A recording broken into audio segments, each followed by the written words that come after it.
Yo, party people in the place to be. What's good? It's number one Chief Rock Knicks Universe, your main man, Uncle Freezie. I'm joined by the man that is so smooth, he does not require a chaser. Anthony D is in the building. AD, let me get right down to the nitty gritty. Rivalries are everything, bro. Everything. Because without rivalries, you don't have anything tangible to point all that pent up frustration at. Like, you know how you get just be mad and you want to take it out on something and then your rival show up? There they go. That's the target right there. Bam. I got you. Right? I just remember, man, Moses Malone elbowing our center in the stomach, and he just fell to the floor and just laid there. And back then we were so soft, bro. We were so soft. We were like Disney. We were so soft, bro. We had to move to Sacramento. Yes, we were so soft, bro. Rivalries is everything, man. Rivalries are. Before I even touch, let me say salute to Knick Nation. Thank you once again for tuning in to Old School Knicks at 11-ish. Whenever we get started, you know what I'm saying? But we get started with you. So thank you very much. Good morning. Good morning to you, Uncle Freezie. Salute to my guys that preceded us. You know what I'm saying? The 718 brown paper bag the lobby brown boys. Paper bag boys. I hear crying. Bag boys. I hear crying about these Giants. Them sorry Giants. I hear crying. You know what I'm saying? They are hilarious. Absolutely. Gems out there. Salute to you guys.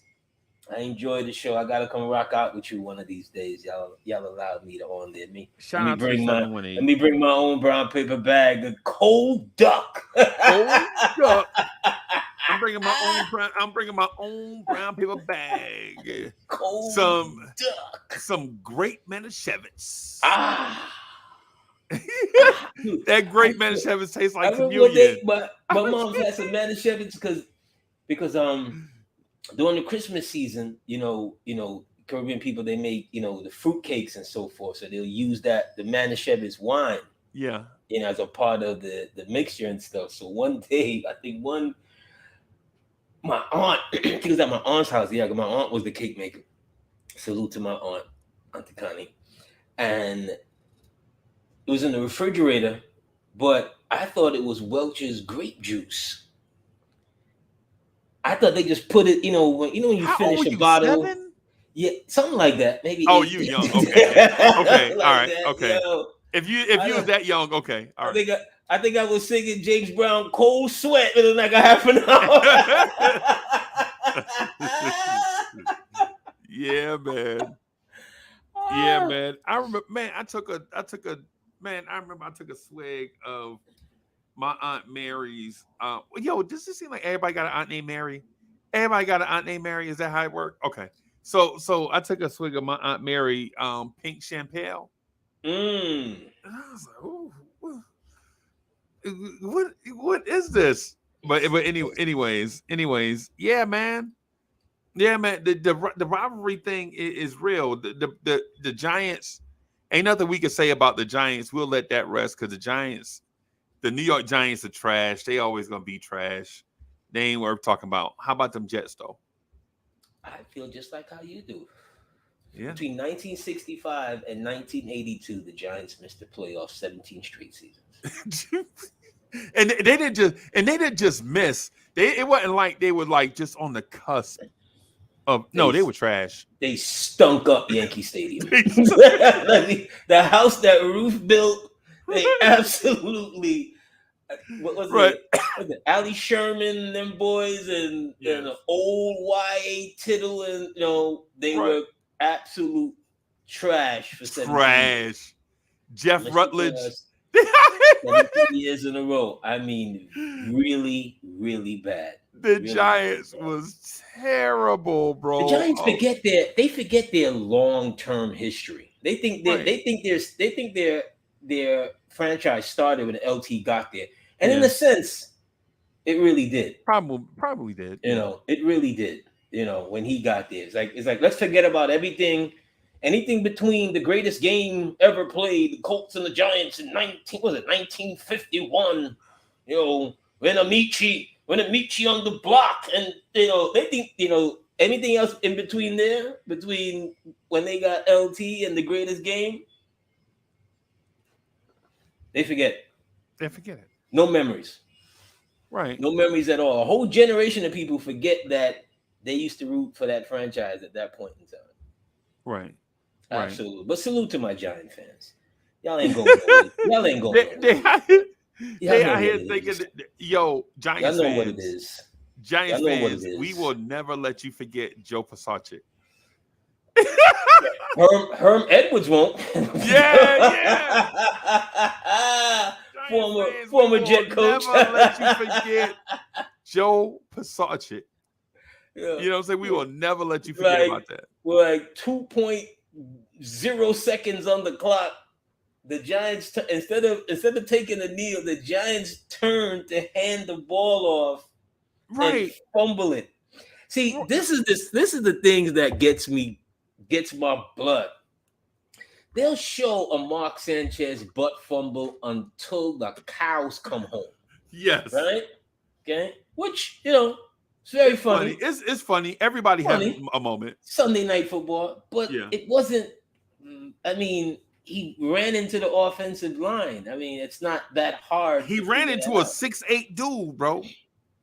It ran into a building. Yes. Right? So it's not that hard to figure out, since you in the building is like 15 inches apart. Right? Yeah. Maybe. Yeah. But what's his name again? The facade chick, the Joe. Joe Passacic. Yeah. Whose idea was that to turn and hand the ball off when the game was over?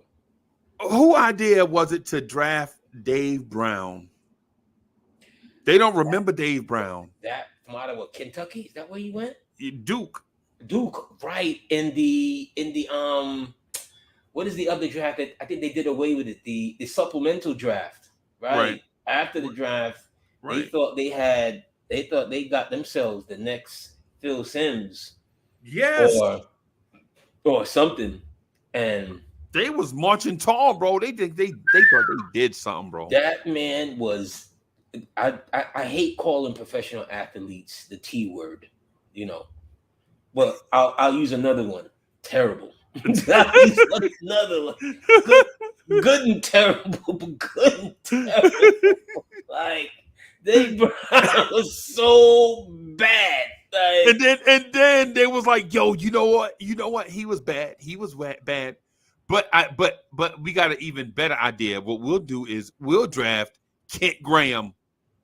oh. Kent Graham is y'all answer? Y'all out here talking about the Jets coach. Remember the Jets coach that was terrible? Wow. The dude with the hat, the stupid hat. Yeah. Coat type. What? They was out here talking about Rich coat type, but y'all over there got Kent Graham. That sounds like you should have been a movie star. Yeah. Starring Doris James and Kent Graham. As Detective Lewis. Private Eye. Yes. Kent Graham. Bro, come on, bro. I had a better name than Dirt Diggler. He out here looking like Roger Moore playing quarterback, bro. Oh, come on, bro. Come on. I mean, they forget about, Danny Cannell. And I hate doing this to Giant fans, but no, I don't. Sometimes they ask for it, though. You know what I'm saying? I mean, like, yo, I'm a Jet fan, so, ain't nothing you can say to a Jets and Bears fan. We've been offended so much over what can you say to us? Like, what can you say to a Jets fan that they ain't already heard, bro? Think about it. You can take it back to school. I'm rubber, you're glue. Whatever you say, bounce off you. We already done heard. I already know. Yeah, we already the sleepless nights. Yes. The blowing, AFC championships. The sitting on the floor with the blankets, eating cold pizza for 2 days. Yes. I know what that feels like. I lived Yes. that. You know, I wasn't proud, but that's all that could soothe the wounds Right. after that Colt, Right. debacle. Bro. Cold pizza in a blanket. Jay Boogie in the building. Jay Boogie says the only memory the Jets have is the chinchilla coat. He compliments. He was And warm on the so Jay Boogie, sideline. He was you gotta warm on be the specific. sidelines, though, baby. You put some respect on Broadway Joe's name. I was gonna say you got to separate the two because it's two fur coat incidents in Jets history. Right? It's Joe Namath with the two blonde chicks, and then there is Blair Thomas.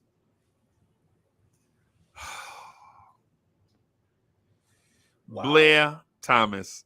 You just ruined like 4 Sundays in a row. I know. You just ruined like 4 Sundays in a row. I was feeling good. I know. Feeling like a 718 boy myself. You go out and mention. I'm out here repping Inwood. I'm out here repping Inwood, and then these dudes just gonna bring up Giants. Like, oh my god! It was just, if there was ever a person that lost all his confidence in one game, it was Blair Thomas. And it was against your beloved Chicago Bears. Yes. On like a Monday night game, I think. When he was having a great game, for him at least. Yeah. If I remember, I think he fumbled the ball in the fourth quarter or something, going on a winning drive, something like that. I can't remember the whole story, but he was just never, it was back in those days when you drafted a player, you didn't just get rid of him after 1 year, 2 years. Like, he would be here 5, 6 years. Yeah. Yeah. You didn't just cut him. You know what I'm saying? Just like that, especially a top. A top Blair Thomas was the overall number 2 pick. Yeah, and he had a great college career at Penn State, bro. Penn State running backs. Yeah. I only know of one. I only know of one that was ever anything. I'm struggling trying to figure out who that is. Oh wow! You know what? You're right. Penn State running backs generally don't do right. nothing. I forgot he didn't go to Penn State. I was thinking of Thomas Jones. Larry Johnson? Well, Larry Johnson, yes. But I was thinking of Thomas Jones. But I remember that Thomas didn't go to Virginia. He's a running back after Tiki. Right. He didn't go to but yeah, Penn State running backs. Yeah, they don't do nothing. Outside of Larry Johnson. Shout out to Larry Johnson. It's a name I haven't thought about in a minute. Yeah, Larry Johnson, bro. He was a beast for like 2 years. Yeah, man. For like 2 years with that Kansas City. Yeah. For like 2 years. I remember 1 year, I think Larry might have had like 900 rushing attempts in 2 years, which is unheard of. Yes. But that's how Campbell numbers. That's Earl Campbell, just over and over, run the ball up into the line, run to the left, run to the right. But Kansas City had a great offensive line, though. Yeah, they had Will Shields, who's probably a Hall of Famer. They had Willie Rowe. Willie Rowe is a name. There's 2 names that I haven't thought about in years. Wow, yes, they did. Man.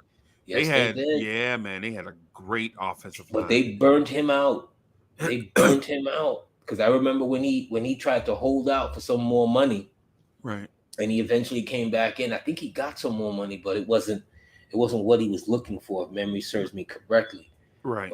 But Larry Johnson was an absolute mammoth of a man to run the ball behind. I mean, I don't think Penn State has had a great running back since, bro. I don't think Penn State had a Heisman level running back since then.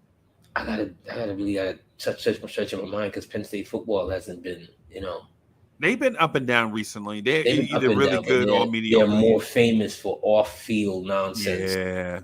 In recent, close the shower behind you.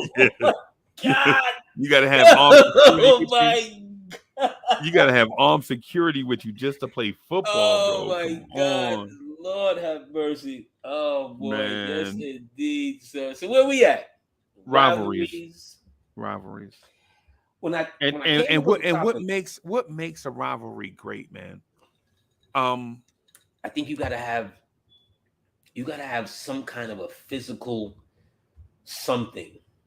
Okay. Either contact on the floor or something that breeds off the floor, and it just it falls into the laps of everybody else. How about we do this? How about we do an exercise for ourselves and to get the chat involved, right? Okay. So for one, let me just close the door on the Giants franchise as a whole. Shout out to Mr. Harry, who I really enjoy talking to, right? But the Giants as a whole, man, yeah, they're not as good as the Bears as a franchise. I think the Giants probably is about the 20th best franchise in NFL history. Well, I won't Probably. go. I won't go that far now. Yeah. I won't go that far. Yeah. I Are won't they go better than the that. Steelers? Are they better than the Packers? They're not better than the Steelers and the Are they Packers. better than the 49ers? Well, mm, What about the Cowboys? here's the thing with And you that. notice I'm naming teams. I ain't even got to the AFC yet. Okay, but you said Steelers. Yeah, I So, did say Steelers. but Yeah, but that's right. here's the thing. Here's the thing, though, Freezer. And to be fair, the 49ers were trash. They were good and terrible before Walsh got there. Right. They were just that bad. Like that's where O.J. Simpson ended his career. Yeah. They Yeah. were just that pathetic. Right. They were really bad. The Steelers after the steel curtain run into the 80s, for a long time they weren't good either. Right. You know, You talking you about the know, Lewis Lip Steelers? yeah, the Chuck Noll, Yeah. you know, You talking about the Mark Malone the Steelers? Mark Malone, they thought Mark was going to be Bradshaw. Yeah. You talking about the And Byron Foster yeah, Steelers? they were not good. They Yeah. were not good at all. Yeah. They were not good at all. It took them a minute it took for Cowher to come back, Right. and for a lot of painful losses in the playoffs under Cowher's watch. Yeah. But Cowher had an energy. Yeah. He had an energy that just Was he said blackballed? football. Was he blackballed out of the NFL? I just think he got tired.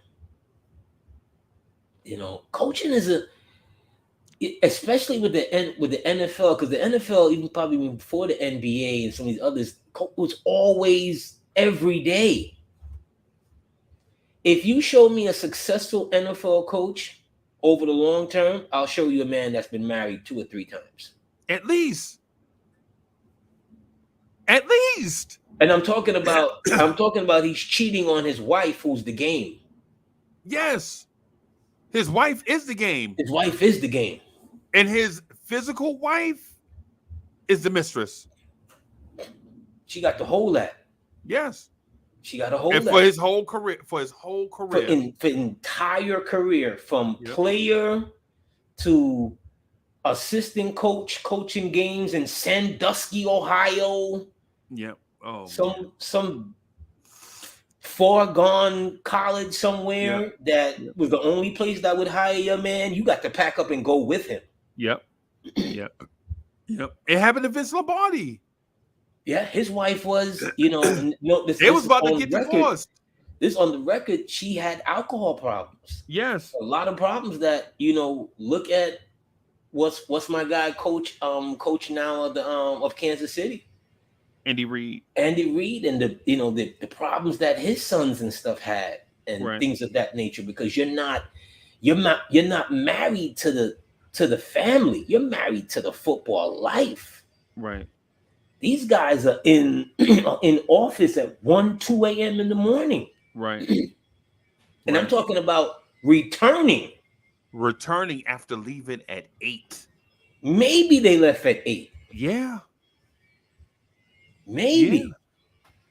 And then when they go home, they have their own secret labs of game footage and where they need to be locked in to watch. It's a different animal.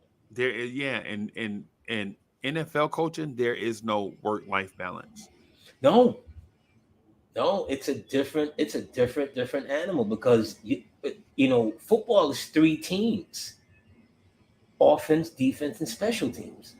Right. And as the head coach, you have to be on top of all three. Yep. Yep. Okay. And you got to trust and delegate responsibilities to the coaches that you hire because they're supposed to share the vision that you have for your players and the kind of team that And you're going to be. you play less games than every other sport. So every time you lose, it means something. Yes. And the saying next man up, they really believe that. They really believe that, bro. Because in football, in a moment's notice, see Vinny Testaverde just backing up from the huddle, tears Achilles, wipes out the Jets 2000 season, 99 season. Yep. And nobody touched him. Did you know he was colorblind? Who, Vinny? I could believe that because early in Vinny's career, Vinny would just pass the ball to the other team. Like he colorblind. Yeah. Like I don't know. Like, so I have color blindness, right? But I don't know what degree. Like everybody sees color different. Okay. Right?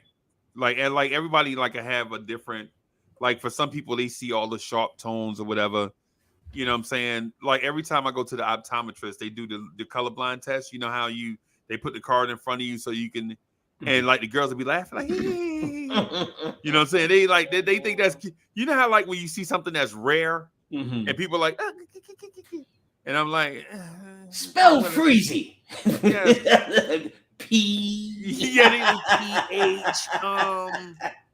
Yeah. But it's like when it comes to like color, like my man was like, for instance, like the way it's described to me is like I see browns and grays and stuff. Like that man sees like all grays and stuff. You know what I'm saying? So it's all grays to him. And I just can't. It's so rare. But anyway, because some of them throws that he used to make, you like, the hell? Hell of an arm. Yeah. Tremendous arm. Very smart. Very smart. Arm, and kept himself in excellent shape. Yeah. Have you noticed how long he played? Yeah. That excellent dude kept himself Vinny from Elmont. Yeah. You know, but Vinny had that kind of arm that would make you. Yeah. We could do something with that. And then there are others with arms. You're like, what are we gonna do with that? But Chad Pennington, Bernie Kosar, you like, what are we gonna do with that? But for a long time. You remember Brian Sight? I used to, yeah. Oh my God, I used to fall. I was very guilty of that because we come up in the age of the big throwers. Yeah. Bradshaw was a big thrower. Burt Jones. Burt Jones. Oh my God. The big thrower. There's a lot. I mean, so the game is taught to us in a way of your quarterback has to be a certain height. He's got to have a big arm. He's got this whatever. Burt Jones was it, bro. Height, that's how we trained us. But it's not. I've long since moved away from that ideology. Right. I don't care about the guy with the big arm. It's nice. It's great to look at. You know, I saw Mahomes throw the ball out of a stadium from the 1 yard line. You know, it's great to look at, but give me a Joe Montana. Oh, give me, 2 minute Joe. Yep. 2 minute Joe, cool as can be. Joe Cool, yeah. Joe Cool. If there was ever a nickname that fit an athlete's persona, Joe Cool. Bro. Okay? And this is with a dude on the bench trying to take his job every minute of the day that he got there. Every day. And the coach who drafted him, who supposedly likes him, brings Steve Young to the team. Right. And Joe just sit there. Yo, Okay. I want you to have a good seat where you at and watch this performance, my guy. Okay? Yeah. Because as long as I'm here, you ain't never gonna play. I heard a story that Joe Montana said, if I throw 5 completions, you can have my job. Okay. Okay. Yeah. So you know what that So you know what that means? That means he was only going to throw 3 incompletions. He only gets Joe's job when Joe gets hurt. Yeah. And they were because they were trying to move away from that's the thing when you have great minds who sometimes can outthink themselves. Right. Joe is not even 30 and they're already looking to move on from Joe. Right. Right. Right. Walsh is already thinking about, because in the 83 trade, he tries to trade for Elway. Right. Elway was the truth though, bro. Yeah, but he ain't won no Super Bowl. But no. He didn't win Super Bowls on his own. He went to the Super Bowl 5 times. Yeah, but at that, when he was trying to trade for Elway ain't won no Super Bowl. Right. Elway's just a prodigy that was flirting with the Yankees because he didn't want to go to Baltimore. How how teams passed on Dan Marino in that draft, I will never, ever. Right. The two most physically gifted quarterbacks that I've ever seen in terms of accuracy and arm strength, Ken Anderson from the Cincinnati Bengals and Dan Marino. And people forget about Ken Anderson because, it's the Bengals. They a joke, right? They forget about how good Ken Anderson in that terrible. You remember Riverfront Stadium? How it used to be a wind tunnel. They played the coldest game in history, I believe. Yes. Them against San Diego. Yeah, like people forget about quarterbacks like Neil Lomax. Remember him from the Cardinals? They had Roy Green, Otis Anderson. When they were St. Louis Cardinals. Yeah. Yeah. They were saying, the Oilers had Dan Pastorini. Dan Pastorini, no lie. This is the weirdest thing ever. But Dan Pastorini used to get his ribs broken every week. And Earl Campbell used to get his jersey turned off every week. Like how you get your ribs broken every week? Yeah. I know you get 24 ribs, bro, but that don't mean you have to break one of them every week. Yeah, that was just the football. The nature of football back then was just something different. Yeah. You tell a player back then you could have hit a guy in the head, he'd look at you like, what? Outlaw helmet to helmet contact? Right. Can you imagine trying to tell Ronnie Lott that back then? You come in across the middle and you're gonna tell him that he can't use his weaponry of choice, which is the helmet, and he's not gonna be able to wreck a Johnny Lamb Jones or whoever the receiver was at that time, or Freddie Solomon, or whoever the guy was, Art Monk, whoever it was going to be. Gary Clark. San Francisco, when you played teams that had safeties like that, especially Ronnie Lott, who's one of the top 15 greatest NFL players of all times. Who would you rather have, him or Lawrence Taylor? Lawrence. I really Ronnie Lott made the Pro Bowl at 3 different positions in the secondary. That's all fine and dandy. Yeah. That's all fine and dandy. I want to hit the quarterback. If you're hitting the quarterback more times than not, you're gonna have good days. Right. It's gonna reverberate throughout the whole team. I want to ask you this. And this is legit me not trolling. Me being absolutely serious, right? This me being what front line would you rather have, the Steel Curtain or the New York Sack Exchange? Steel Curtain. I got to go. Y'all killing me. Salam don't. Hey, yo, I like Dwight White. I like LC Greenwood, right? But can we please give Salam some credit? Marty Lyons some credit. Klecko some credit. What's the Yeah, other dude? They had but they're Salam. not. They're good, but they're not Gastineau. They're good, right? Yeah, I forgot. Yeah, Gastineau, the But weirdo. Yeah. they're not transformational. What? Like they're not transformational. Bro, from about 81 to No, then 84. Come on, the man. Steelers go to all of those championships and win them primarily because of the defense. I'm not talking about the defense. I'm talking about the front four. But okay. There is no defense without the front four. Well, okay. Well, what about the linebackers behind? What about the linebackers behind? Ham and all of them, great. Absolutely. Great. Well, who played linebacker for the Jets, though? Lance Mel. I forgot about Lance Mel. I forgot about Lance. Kyle Clifton. I forgot about Kyle Clifton. Bob What number? He was 75, right? What number he wear? 58, 7 or something like that. Kyle Clifton, yeah. Their linebackers were. Yeah, the Jets. Kyle Clifton was all right. Their linebackers were. Yeah, but their linebackers would be defensive. Would be defensive ends in today's game.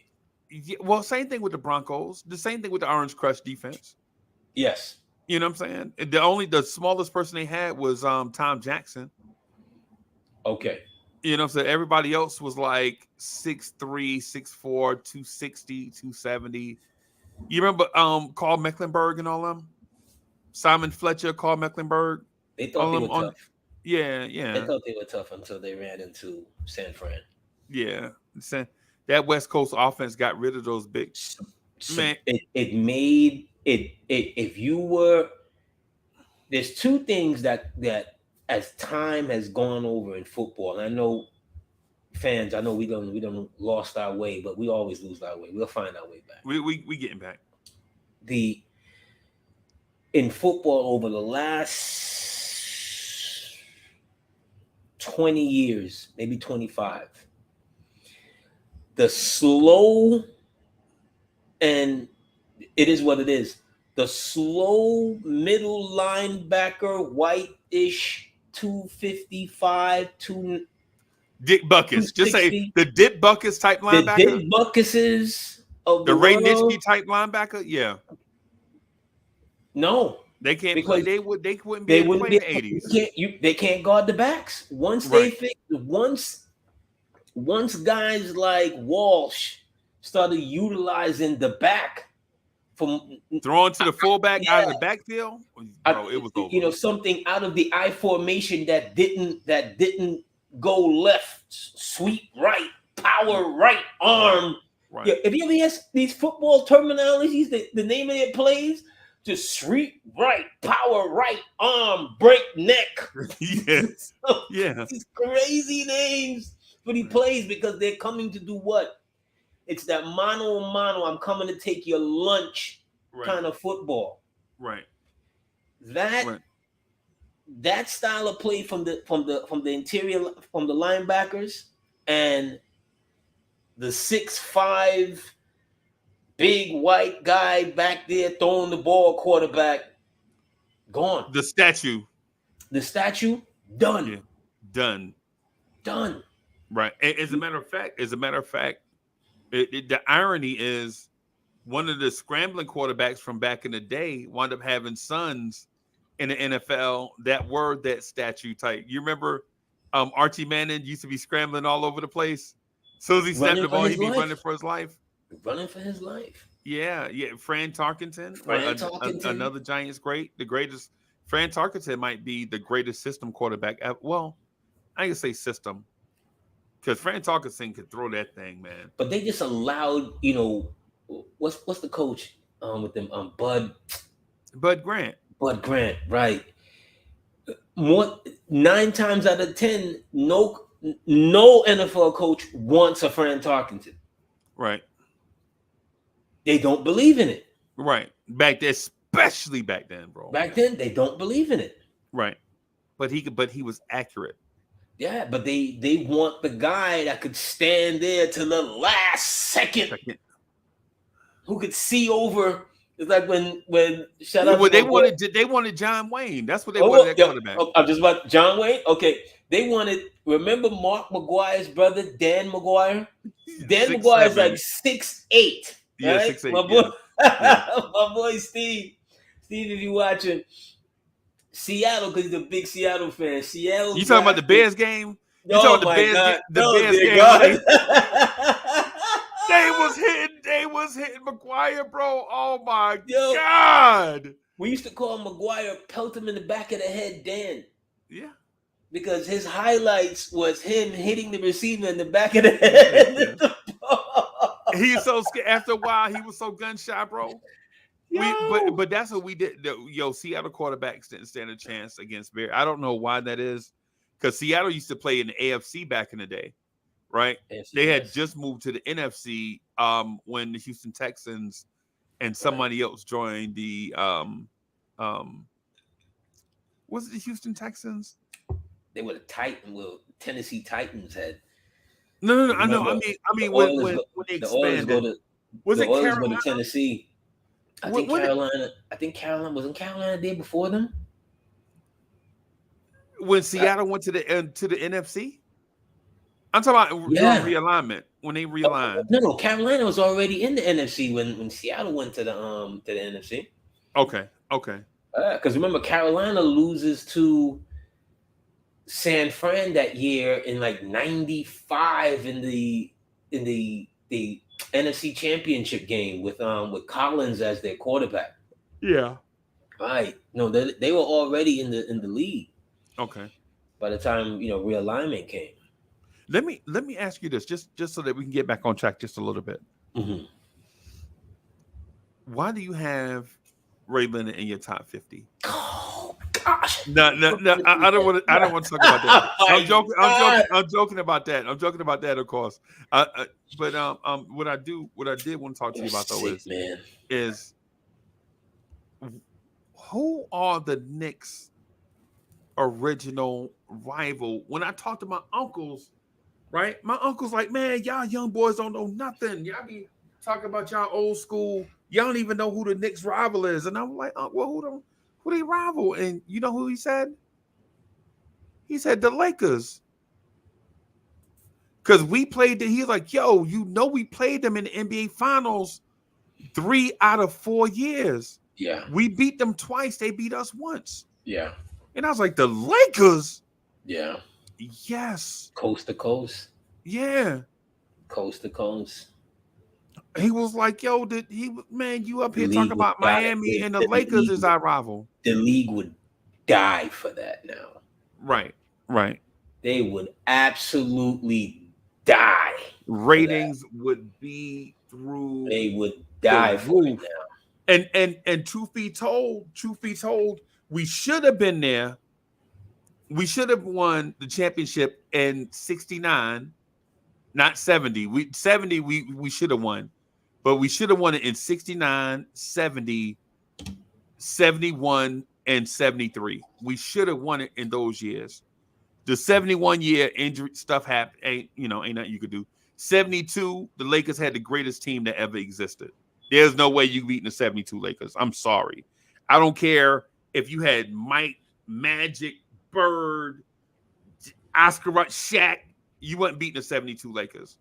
Because they just had a chemistry thing that was just. Is that when they won the 33 in a row? Yes. Okay. Yeah, that team was so dominant, bro. You just. Right. You just couldn't beat them. That's Wilt becoming the point center. And that I think that's when he leads the league in assists. No, that was 66. No, I think he leads the league. Yeah, he averaged 66. Will average Then he done it at least twice then. Because I know he did it with the Lakers. Yeah, because he averaged, because he did it with Philadelphia, he averaged 8.9 assists or 8.8 assists a game. It wasn't a crazy number. Madness. Yeah. Madness. You're averaging 9 and 50. Yeah, basically. And 20. Yeah, basically. The 20 rebounds. You remember the team that Willis Reed. You remember the team that Walt Wilt scored the 100 points on, right? That's the Knicks. That's the Knicks. That's the Knicks. That's Yeah, the that, with no true game footage. Any right. footage you see of that is like some stock pieced up things that they put it together because the league was just taken by storm that this could ever happen, that someone could score 100 points Right. in the game. And it might have been the game that I think he hit like 28 out of 32 free throws. Yeah, I think for the first time in his life. it was his best time at the line. Right. Just think about that. Wilt wasn't good at free throws. If he was, what was the scoring record going to be? 40,000? Yeah. Yeah, easy. Easy. It was going to be 40,000. Like and we haven't touched on Wilt in a good minute, but when you look at Wilt's numbers, like it boggles the mind. Boggles It the boggles the mind. mind. It boggles the mind that a human being can get 55 rebounds in a game. Yes. People will say, "Well, he wasn't rebounding. And people were small and whatever." Okay, I'll give you that. But Right. think about this: when you shoot the ball, there's no certainty where the ball will end up. Right. That's the true. When it hits off of the rim, if it hits, it doesn't go in. It hit the backboard, the top, the this, the that. Right. He has to have the wherewithal, the awareness, and the want, and the absolute desire to go get the ball. And he That playing 48 minutes. and he played every minute of every for majority of his career, and he Right. never fouled out of a game. Never found out of a game. Right. Right. That's what I'm saying. The dude was great. Mhm. But let me ask you this. Right? You know that Jokic is a second round pick that won the league MVP twice, right? Yes. Do you know the only other second round pick to win league MVP? Willis Reed. Wow. Willis. Okay. Willis Reed. Okay. That was Willis Reed's claim to fame until Jokic did it. Okay. And Jokic's gonna get Finals MVP this year. Yeah. He's gonna absolutely get Finals MVP of this, NBA championship season. Absolutely, but He is great. The he's dude is a great absolutely. player. And I don't want to go. I don't want to. But that's just what we do. Joker's just. On another level, bro. It's hard to stop him. It's Right. hard to stop him. He's sometimes too giving. Right.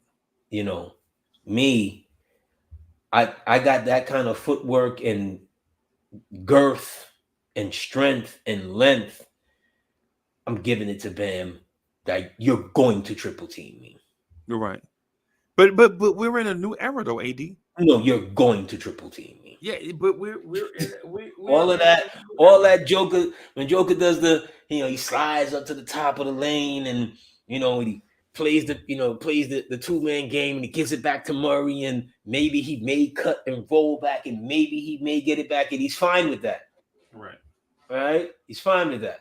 Right. Me, I would be demanding the ball, but it'd be a timeout, be going to get look.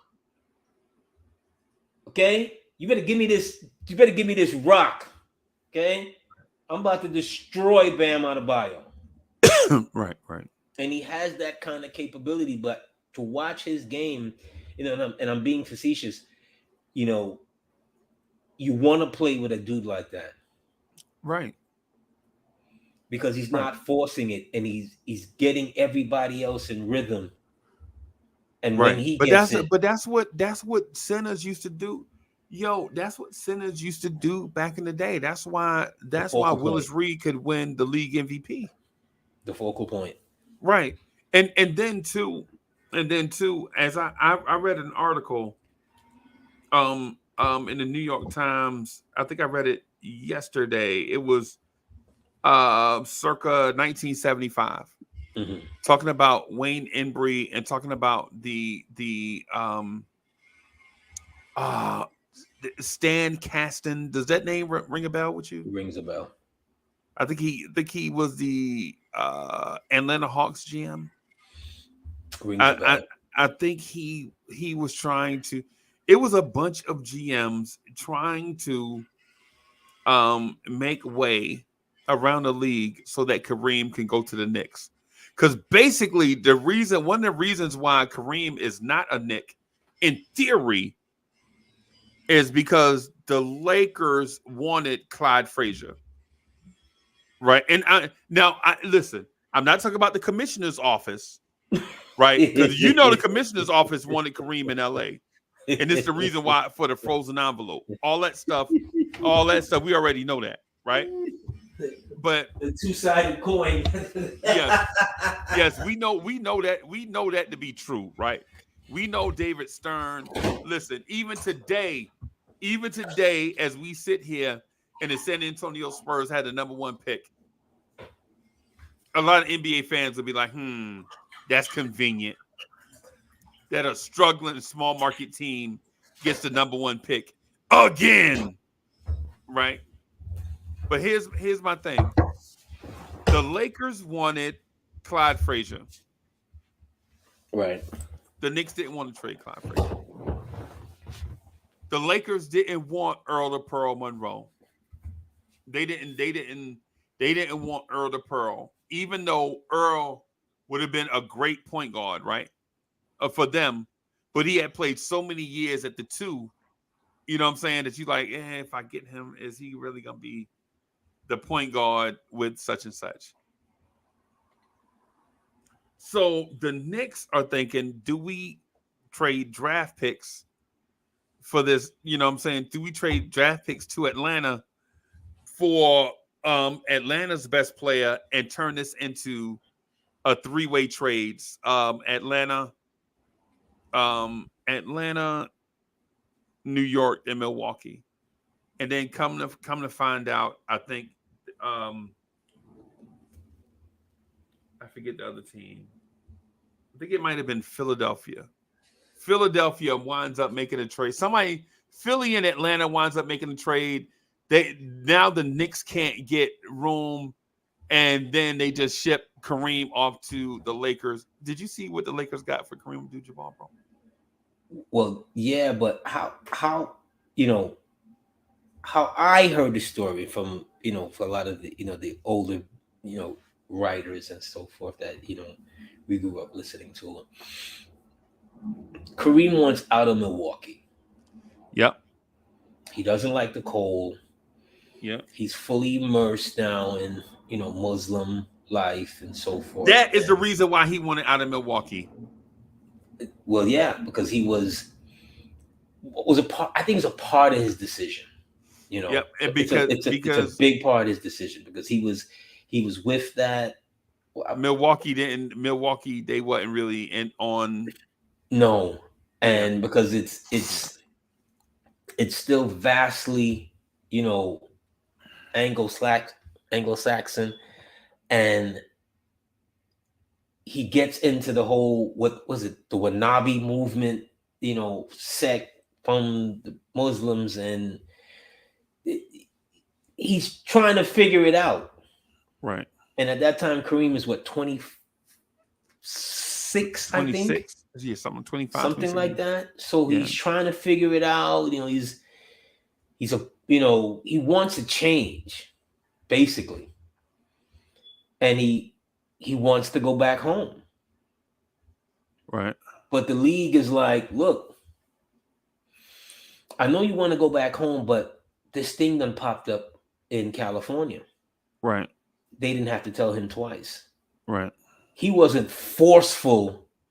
He wasn't sitting there going, look, trade me back home. he remembered UCLA. He had his greatest days in UCLA. It only made sense to him. As Biggie once said, the weather and the weed is crazy in California. Yeah. Yeah. Yeah. Yeah. And the Knicks are kind of like, they're trying to do their best to trying to hold on to Clyde and the last little run of the 70s, those early parts of the 70s, and to see if they could make this work. Yeah. With Kareem and so forth. And they think that they're there, and they go into the whole coin flip nonsense with the league. And, that was so disrespectful. Yeah. That was so disrespectful. That was so disrespectful. Right. That was just so disrespectful. But you know what though? The thing is the Bucks wanted the Knicks to include money, $500,000. If they had included money, because back then, basically, teams were broke. Yeah, but I don't think the league would have let it roll. Yeah, they wanted him out in LA. Yeah, they needed him, that major media market. Yeah, right. They needed him out in LA. They wanted him out in LA. I don't know why, but that's how things moved back then. It was more and then so. You know what else too, though? You know what else too? The Washington Redskins and the LA Lakers were owned by the same person, Jack King Cook. How do Redskins always end up with terrible ownership? I swear I don't know, right? but here's the thing though. Here's the thing. They knew that with Jack King Cook as the owner, the Lakers were gonna go. He was ruining the Lakers, right? So they prop up the Lakers. The league, they could deny it all they want, but when you look at timeline, because when the Lakers owner Jerry Buss took over the Lakers, he wasn't, man. I think he wasn't even a multi-millionaire. I think he was worth like $1.5 million. He came in with a whole lot of decorative looks, right? But he had something. He didn't even own the Forum. Yeah, he didn't. But he had. I mean, as far as he was a hustler. Yeah. By the truest sense of the word. Yes. A hustler with the truest sense of the word, and a hustler with imagination. And it got to be like a 60s, 70s things, the way how, the men of those eras, the way how they like things. Smoking long cigarettes. It's everything. It's everything. It's easy. It's cool. It's supposed to be grand. Like you're not gonna get it done. I'm not gonna scream at you to get it done, but it's gonna get done. The guys of that era, because if you look at the Lakers when he took over the Lakers from Jack King Cook, they had stars, but they didn't have panache. Yeah, they didn't have, and nobody was going to see them in LA. No, they ain't have vision. You remember Jamal Wilkes? One of the greatest small forwards in the game. Right, and people don't talk about him. People don't even talk about him. Like, even in Magic's greatest game, look at Jamal's stat line. I think he got like 37 and 12 or some crazy numbers that he has, but Magic is the story. But my cousin was asked about that. AD, he was like, my uncle was like, "Yo, you remember Keith Wilkes?" Yeah, I remember Keith Wilkes. Hey, you remember Jamal Wilkes? Yeah, I remember Jamal Wilkes, Silk Wilkes. And my cousin, crazy, he about my age. And my cousin, he crazy, right? He like, yo, they was brothers, right? Wasn't they brothers? And my uncle laughing like, okay, get your dumb ass. Yo, that's cornbread. He was, Jamal Wilkes was to the 70s and our generation what Jesus Shuttlesworth was 25 years later. Right. Because he's in Cornbread Earl and Me. he doesn't have big roles, Yeah. speaking roles and so forth, but he was the kid with the basketball that was going to get out, Yeah. and he was going to, that theme that so many urban cities over the course of time Yeah. is always that the one that should have made it. The one that should have made it. And Earl embodies that, and Yeah. the movie embodies that, as he's running. I haven't seen it in a good minute, but I remember this because that's a young Larry Fishburne Yeah. who's Earl, Yeah. right? Because And then Cornbread is cornbread Jamal. is a real name. Yo, cornbread was a real Yeah, nickname back then. yeah. It was like your name could have been cornbread or scooter or something. You know what I'm saying? And Your you were cousin gonna be that nickname guy. might have been peaches or pumpkin or something. Yeah, you were gonna be that. You were gonna be that guy. And we've had this throughout our history and urban black communities and so forth, where the pride and joy gets cut down way too soon, Right. and For that one move reason or another. for one reason or another, which is always goes back to the one reason. But you Yep. know, cornbread is like again, like years later, Ray Allen, Jesus Shuttlesworth. Yeah. Most people are gonna remember him as that's Jesus Shuttlesworth. Yeah. He got game. That's Jesus Shuttlesworth. Yep. Yeah. It's the same dynamic. Yeah, man. But Yeah, man. you know, When you think about those Knicks from that era, and I know people are like, man, why you always be talking about Bill Cartwright and Ray Williams? Hey, man, listen. I say the same Why thing. y'all always be talking about R.J. Barrett?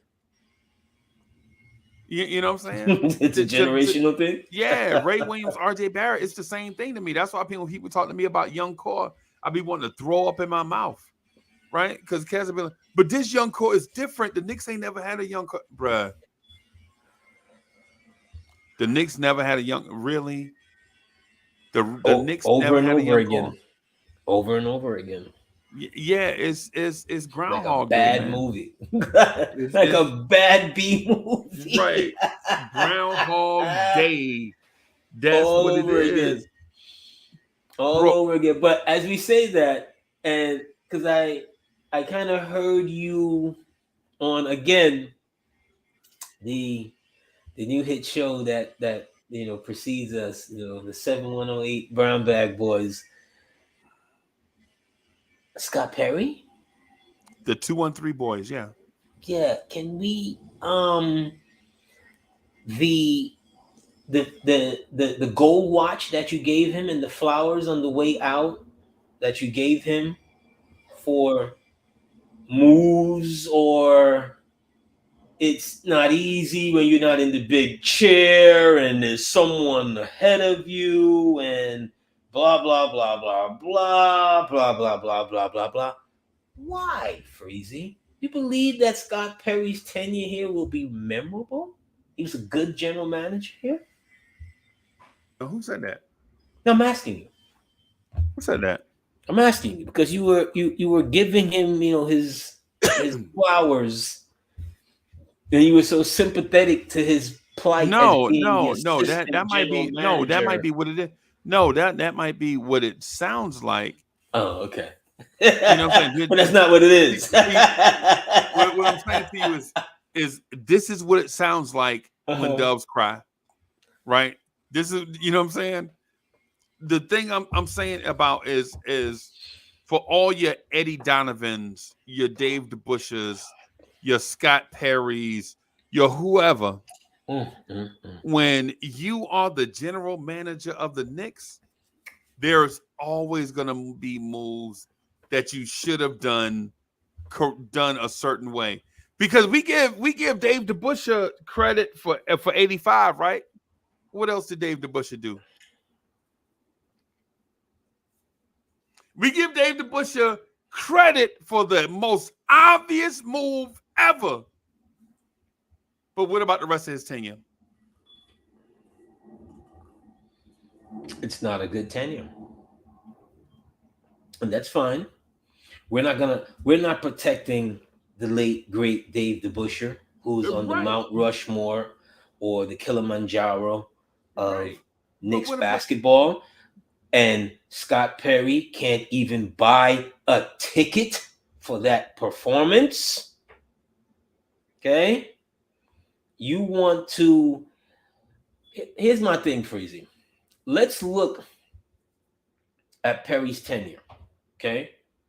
What are the first things that Perry is in charged with when he got here, or he was a part of when he got here?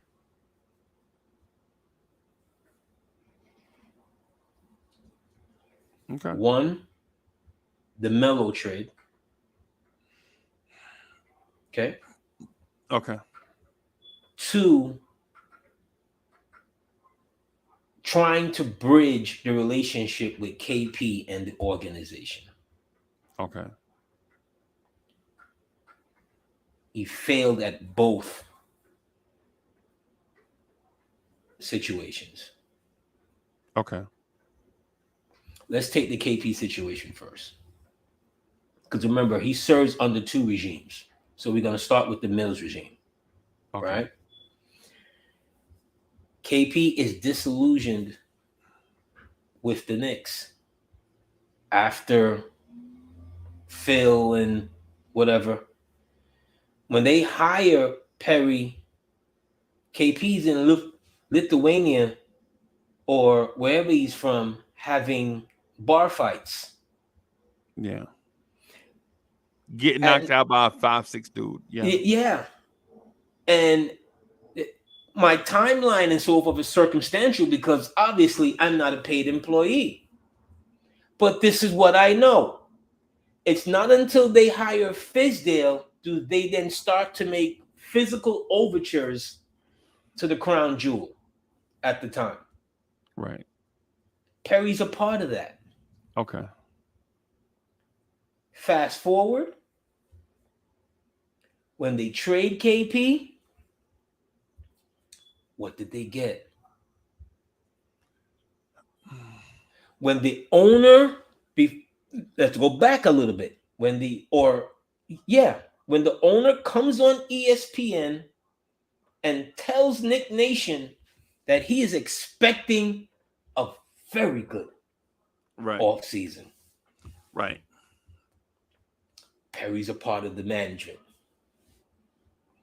It's Perry who jumps on the plane to go sign 5 power forwards when you don't get KD and Kyrie. What was Steve Mills doing? Steve Mills was dispatching him. Yes. That's my point. That's Steve the point. Mills was sending him on. It was like, boy, you better get what? Right. Catch that red eye. That's the better go get Porter. That's the point that I'm getting at. The point that I'm getting at is this: that when you're the second man in charge, bro, you have to do what the man tell you to do. They brought Perry in for what Mills lacked. Right. Basketball knowledge.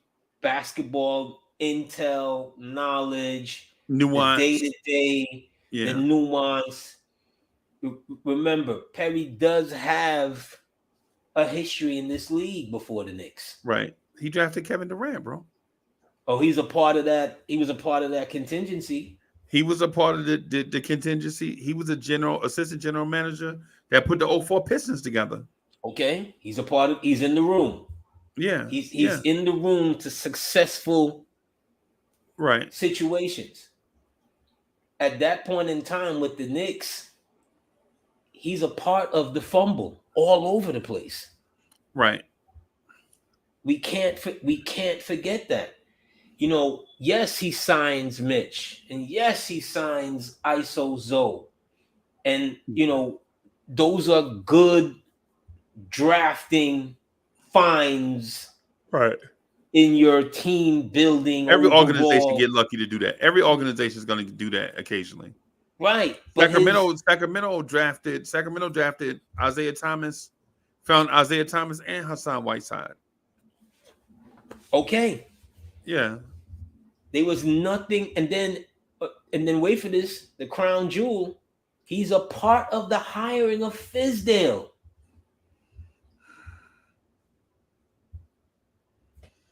Every time I hear Fizdale's name, bro, I just want to. Bro, every time I hear Fizdale's name, I He's just. a part of the hiring of Fizdale. I think Fizdale's the worst coach we ever had, bro. It's between him, Don Chaney, and Bob Hill. Chaney, Bob Hill. Bob Hill had basketball IQ. He was just washed up in my mind. Okay. Right. Because he coached a lot of great San Antonio Spurs teams before he got here. Well, no. He coached a lot of great San Antonio teams after he left here. After he left here. Yeah, that's right. Because Bob Hill is here during Ewing's like second year, 22 game win. What? He's like, I think that was Bob Hill. I thought that was Brian Hill. No, oh my God. You know what? I'm sorry. We're forgetting a name. Rambis may be the worst coach in Knicks. Oh, Kurt Rambis. Kurt Rambis is the worst coach ever. Not just Knicks. It's him and Fizdale.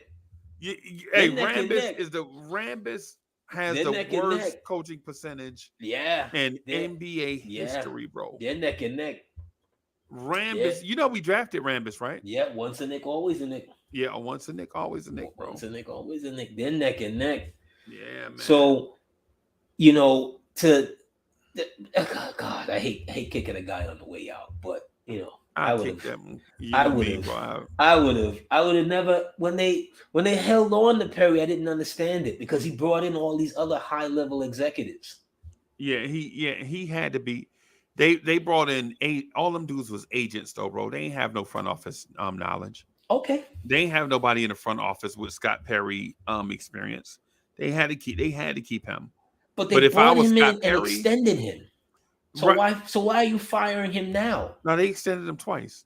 Yeah, so why are you firing him now? They're not firing him. It's a mutual. They mutually just going. Yeah, Scott. Because think about this. If you Scott Perry, why would you stay? The job is not done. Nah, man. GMs don't stay on the job that long, bro. Scott Perry been here like 7 years. Why would you stay? Has it been that long? Oh my God, Freezie. You said 2 regimes, right? Wow. Yeah, Scott Perry been here for a minute. Wow. You expect the general? Yeah, you expect the GM to stay like 4 years. You only expect them to stay 8 years. GM come in, you like, yeah, you got 4 good years, bro. That's it. That's it, bro. Unless you win a championship. I don't know how I feel about that. Yeah, I don't know how I feel about it because I think when he got here, there was nothing here besides KP. But who was the longest tenured one? Gordon Sterling? Was he the longest tenured? GM? No, he was only here for like a hot second. 2 years? 4 years? I don't even think it was 4 years. Oh, Checkets? Well, Checkets is president. So as far as executive wise, he would probably be the longest. As far as executive wise, he would probably be the longest. Head, well then again, Mills was here on 3 different stints. I always get Grunwald and Grunfeld confused. Now Grunwald was on. Well, Grunwald came during the Isaiah years, and then he ascended to the big chair at like right around Melo's first year. He was good though. He was pretty good. Grunwald was ambitious. Grunwald will take a chance. Right. Grunwald would swing. I believe Grunwald wanted to get rid of Amari at that time. Right. The owner says no. We know what happens. History goes. But Perry doesn't have, to his credit, he signs Randall. Yeah, okay. That's his saving grace. He signs what? Randall. They draft RJ. You know what? I always felt like shout out to Rel. Rel is in the building. We talk Mavs. We did a joint yesterday. We did a humongous YouTube crossover collabo. Oh, I was Man, watching. it was fire. They It, were absolutely shitting all over Mark Cuban and his tenure as the owner of Dallas. but the Mavericks are them outside of their one championship, bro. Because the Mavs have been in the league what 50 years? Yes. About 50 years, right? About 53, about 50, 53 years. The one thing you can't say about Dallas is that they don't ever have talent. They've always had talent. Always, always, bro. Always, And man. they've always had talent. And I came in a little late on y'all conversation yesterday. So if I'm missing any pieces of it, forgive me. Right. And I'm not a Dallas Maverick fan, but I'm a basketball fan. Yeah, me too. I think Cuban did more than right by Dirk. I think he did more than right by Dirk. More than right by Dirk. They turned over that soil like 10 times. Yes. They turned over the pieces. Remember, at one point, they had Nick the Quick, Van Exel, and Nash. Yep. Yep. And Nick was the closer. Yep. Yep. Nash wasn't the MVP that he then eventually grew to be until that time. Until D'Antoni in Phoenix, yeah. It was his fault that he lost Nash. But still. The Mavericks lose? The Mavericks lose a point guard? What? I would never. They kept turning the wheel. Yeah, yeah. See what I'm saying? It's not like with the Knicks with Melo. Dirk could never say that. Dirk could never say that Mark didn't constantly keep trying to get them a championship. Yeah, changing coaches, changing front office, signing wrong. I mean, I remember they signed. What's my guy from Indiana, the center? They gave him what was it? Oh, Eric Dampier. Dampier, yeah. They gave Dampier a ridiculous contract. All that money, bro. It took him a minute. Him and because I believe his right hand man at the time was Donnie Walsh. Yeah. Yeah. No, is it Donnie Walsh? Oh, no. I'm sorry. Nelson's son. Don Nelson. Right. Don Nelson's son. Yeah. Because remember, they had a lot of that whole European market and, they didn't. He actually found Dirk. Yeah. The son actually found Dirk. They did right by Dirk. Right. Can you say they could have won another one? Yeah, but look at the West. I'm not saying they could have won another one, bro. As if one is easy to win. As if one is easy to win. And no disrespect to the Mavericks, because I'm not being disrespectful to the Mavericks fan base. I don't want them to people to think that I'm poo-pooing on the Mavericks fan base. I'm not. But there were times in NBA history. One could say the two teams on the rise in the 80s were the Dallas Mavericks and Atlanta Hawks. And both of those teams messed it up. You remember when the Hawks traded for Reggie Theus? Yeah. Yeah, oh my, yo. Well, the thought behind it was they needed more offense. Because remember, they then later trade for Moses Malone. I think Reggie and Moses came there at the same time. Yep. They had totally shifted the team that they had that they went to battle with for a couple of years against Detroit, and they were bringing in Moses, but Moses by that time, as it ended, but he had a resurgence. He had that one resurgent, yeah, but he wasn't way off. He wasn't 4-4-4 Moses anymore. No, I think he was like 20 and 12. But then the next year he was coming off the bench. And he was. I remember that thinking that it was an odd match, even though we're still in the throes of the big man era, because Dominique is a young wing ascending flyer. Right. You bring him. First of all, you got Tree Rollins and Willis Cliff Levingston. And Cliff Levingston. Like sometimes when we look back in in time and history, and like that's not a good match for Dominique. Right. Tree Rollins, Um. he's only going to muddy the lane because who offensively was worried about Tree Rollins? Right. And who was? Do you remember the shooting guard that played next to Doc Rivers? Was that No, that battle? nobody. Yo, John Battle was a point guard, bro. Oh, okay. Nobody remembers. That's why they went out and got Reggie Theus. Because the biggest blind spot on their roster was the two. Right. You know what I'm saying? That's why. And so it was a bad fit because Moses wanted the ball. Kevin Willis wanted the ball. Dominique wanted the ball. And so your answer for distributing is Reggie Theus. But Reggie was an offensive. Reggie Theus was a ball hog. Bro, come on. Reggie Theus is the answer. Come on, bro. I mean, come on. Reggie Theus is the answer. Yo, you need a distributor. Yo, I need a distributor. I need a distributor. Go get me Reggie Theus. Come on, bro. At one point, Reggie wasn't, maybe it's because that, Bernard got hurt playing, trying to stop Reggie. Maybe that's what it is. But right. Reggie at one point in time was an offensive threat, was a serious offensive dude. Look up his numbers. Scorer, bro. Look up his numbers. Yeah, I'm saying. Yeah. I remember him. Reggie Theus was what they call a bucket. But they thought they were doing right by Dominique as well. But the pieces just didn't, the thought process back then was bigger is better. Right. And Neek is what, 6'8",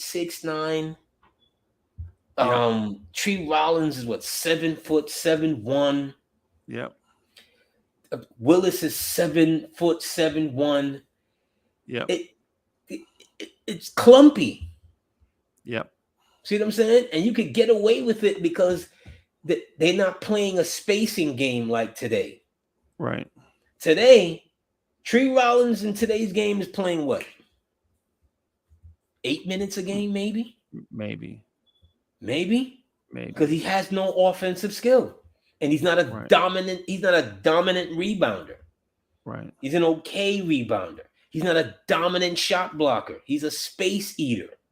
Right. And back then, you didn't let guys come to the lane without touching them. Yep. Yep. And touching them a lot. So he's one of those. He's a touch 'em guy. Right. But today, today, Harley, they ain't go Harley. Yeah. Hey, but you know what though? I wanted to point out a thing. I think it's a very overstated thing, and since I got you here, since you know basketball, I want to talk to you about this thing. Well, a little bit. Right. I want to talk about the early 80s Chicago Bulls, pre-Michael Jordan. Pre-Michael Jordan. Why? Right. I want to talk about. What are you talking about, Quentin Daly? No, the nose candy Chicago Bulls. Right. It's half the league. Bro. Orlando Woolridge? Yo, Larry Kennan. Remember him? Larry Kennan? Yeah, he was their leading scorer. You know who played the two for them? Reggie Theus. Yeah, but he was a player back then. He was. Bro, can you imagine Larry Kennan, Orlando Woolridge, Reggie Theus, Quentin Daly, Dave Corzine. Remember Dave Corzine? I was about to say Dave Corzine, Big Dave. Yeah, Dave Corzine. He was. I remember watching him and one of my favorite centers from the '80s, Jeff Rulin, get into a shoving match. It was like watching two trees fight in a hurricane. I think you got something. I think you got a problem with Jeff, yo. I've heard you mention Jeff. I think you really have like an underlying problem with Jeff. I've heard you mention Jeff recently, at least on 5 or 6 different occasions. And I need to understand, what is your problem really with Jeff Rulin? Hey, well, let me ask you this. Have you ever heard me mention the name Dan Issel or Jack Sigma? Yes, I have. Right. Is it a white center thing? Is that what this is? White center can't jump? No, it's a thing about I think we don't appreciate 80s basketball. And so when I say these names, I'm only Here you go attacking the young people again. yeah. Well, it's the show was called Old School Knicks. Yeah. I mean, you know what I'm saying? So, but That's what it is. yeah, man. I mean, think about how good some of these teams. I mean, man, when Well, to your earlier point with Dallas was really good in the 80s. yeah, Dallas was really good. They should have been that team. Well, But they I don't want to always say choke, that. bro. They always choke. Well, they always ran up against the Lakers. No, they Well, never. No, they they ran didn't run into the up to Lakers them. at least twice. But in a 10-year stretch, no, they. But what I'm saying is they never got the op. They used to beat the Lakers in the regular season, Yeah, but but they'll get to the playoffs and get knocked off by Seattle. yeah, but you're putting there. But Seattle was a good team. You're putting there. You kind of putting a whole 10 years into like 1 or 2 years. The team is kind of different. Because remember, and this young man had problems from the day he came into the league, but you just saw it. When they got Roy Tarpley, they were a whole nother team. Right. Like Tarpley gives them everything. For a lot of cats that don't remember Roy Tarpley could have been, he was like KG before KG. Yeah. He could have really been a monster. His ball handles player. at 6'10", bro. 6'10", what is it? 6'10", 6'11". Yes. Just a big physical, Yes. long wingspan, but he had a lot of off the court issues and couldn't stay. But he had him coming out of Michigan, and we knew it. But that one year where he actually played, which they lose in Game 7, they get blown out in Game 7 against the Lakers. Right. And he's a part of that team. And what I try and tell people with the Knicks, like today's date, like you're not promised to get back there. Right. When you're there, you have to show up and show out. Right. Because you don't know if there's going to be changes coming. Because remember, your performance changes things. Right. Right. It takes an astute person, Freezie, to look at a 7-game series, whatever sport, and go, okay, this player played 2 out of the 7, or whenever you get eliminated, 6, 5, whatever. This player had 2 good games out of that. Right. Can he grow? Right. If we change the pieces a little bit here, change the piece a little bit there, can that it takes a real astute person, because you will lose your job. Yeah. You will lose your job signing tractor trailer, drafting tractor trailer. Rest in peace. You'll lose your job by drafting tractor trailer and then trading him for Dirk Nowitzki. Dallas fans, remember that. Yeah. That Dirk was drafted by the Milwaukee Bucks. Exactly. Yeah. Remember that. Yeah. They went out of their way to get him. Yeah. Yeah. Because some team looked at tractor trailer and he could do some nice things with the ball. I'm like, it was the weirdest fascination. The man is 300 pounds at 6'6". But you know what though? If you're a Knicks fan, you can't say nothing. Oh no, we can't. If you're a Knicks fan, you can't even disrespect tractor trailer name when you out here drafting John Thomas. You out here, you know what I'm saying? Drafting Sweetney, Mike Sweetney.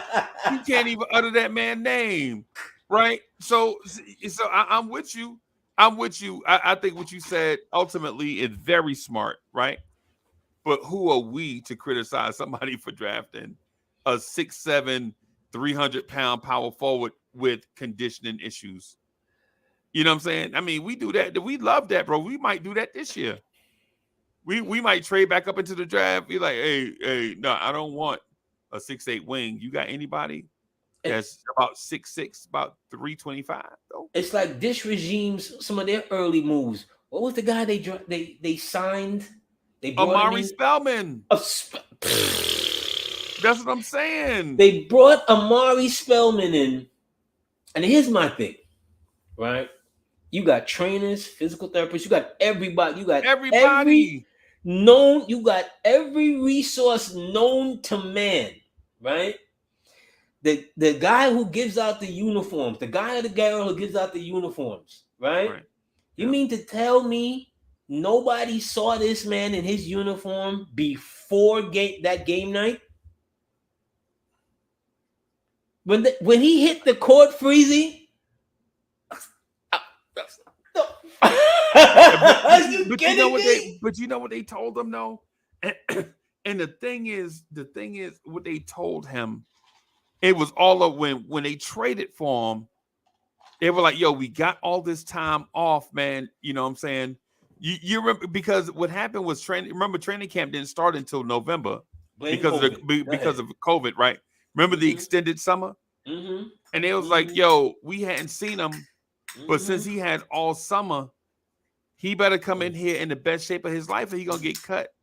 And this cat come and show up. What you said. You haven't seen someone who you're about to pay millions of dollars to. And he show up 287 pounds, 6'7", 287. What are we really even doing out here? What are you doing? Yeah. You're not serious. Right. So like I said, it takes, you got to have that person in position that can, the owner doesn't come in going, come on, guy, I could have picked him. Like, this guy is not the one during the Christmas party eating up all the hors d'oeuvres. Yeah. Yeah. Drinking all the cold duck. All of it. You know what I'm saying? You can't draft that all kind of the guy. champipple. Yeah, drinking all the champipple. You know what I'm saying? Eating up all the macaroni. Yeah. Like, dude, you can't draft that guy. Right. I don't care how many good games he had in college. Yeah. Yeah. And for you to hire someone who can't see that. Right. And he was a Villanova guy, by the way. Like all the projections in the world. Well, if we get him, no. Right. And we've talked about this before, Freezie, and I know we've differed on this about the bag. You work your whole life as an athlete. More times than not, the dream is, I want to get my family out of the circumstances where they are now. Right. Okay. In order to get there, Freezie, you have to. You talking about Eddie Lacy? Him too. In order to get there, you have to be at your very best. Right. In order to be at the top tier of the food chain, you have your conditioning, Freezie. If there's something I will always give Julius Randle, I'll give him his just due. Right. The man is in impeccable condition at 250 every year. Yeah. At 250. Yeah. Yeah. Okay. You don't have to worry about him getting lost, in Popeye's fried chicken. Yeah. He done made 3 laps around Popeye's drive-through. Yeah. So you get guys like that. It's like, what? Okay, they're talented, but there is no intestinal fortitude. Right. There is no where's the discipline? Where's the discipline? How are you going to get to the bag without the discipline? Right. Right. So that's what it is. So that's what it is with players like that. And hey, what do I know? Yeah. I'm just a podcaster on a Sunday. Hey, man. You're watching Old School Knicks. Yeah, man. Absolutely. Sir, I want to ask you something, sir. Okay. Because we're talking about rivals. I want your thoughts on this. Recently, one Scottie Pippen woke up and decided to take shots at his earnest once again. A rivalry within our own rivals. Right. Your thoughts on him saying his airness is not as great as we, and I think I'm speaking for you as well, we know him to be. I think I ain't gonna lie to you. I always knew that. This don't shock me. What about his feelings or him saying it? Or how about this? How about us watching Mike Jordan get all the whistles? Right? You remember? And think about this. Think about this. A lot of us that are at this age, right? When we watched Isaiah, Magic, and Bird, there was no such thing as a superstar whistle, right? Now guys would get calls, right? But it was like the borderline, like if it go either way, superstar get it, right? But guys going to the rim and they barely get touched. I saw Isaiah Thomas hit Rick Mahorn on the jaw, punches 3 straight times, and no foul was called. They're like, Isaiah, give me the ball. And they took the ball out and inbounded the ball. And Rick took it because that was his former leader. Yeah, he just took it. If Isaiah had put hands on Mike Jordan, bro, he'd be blackballed out of the NBA right now. But you feel me? But Freezie, here's my thing with Scotty. Okay. And it's almost tiring now because it's every couple of months. Ever since the Last Dance documentary came out, it's gotten like progressively worse. It should never have come out. The Last Dance was great cinematography, right? Mm-hmm. It was great cinematography, right? Mm-hmm. But at the end of the day, bro, that the Bulls were great because that organization was great and the team was great. But who's the rock that the greatness is built on? Man, okay. So this is my thing. It's not like, bro, every time I hear this, I think y'all be disrespecting Pat Ewing. bro, Michael Jordan. Michael Jordan. No. I'm saying it like we act like God created Michael Jordan and everybody else was made of table scraps, bro. The NBA had a ton of great players before Mike and after Mike. Right? We just anoint Mike to come on, bro. Come on.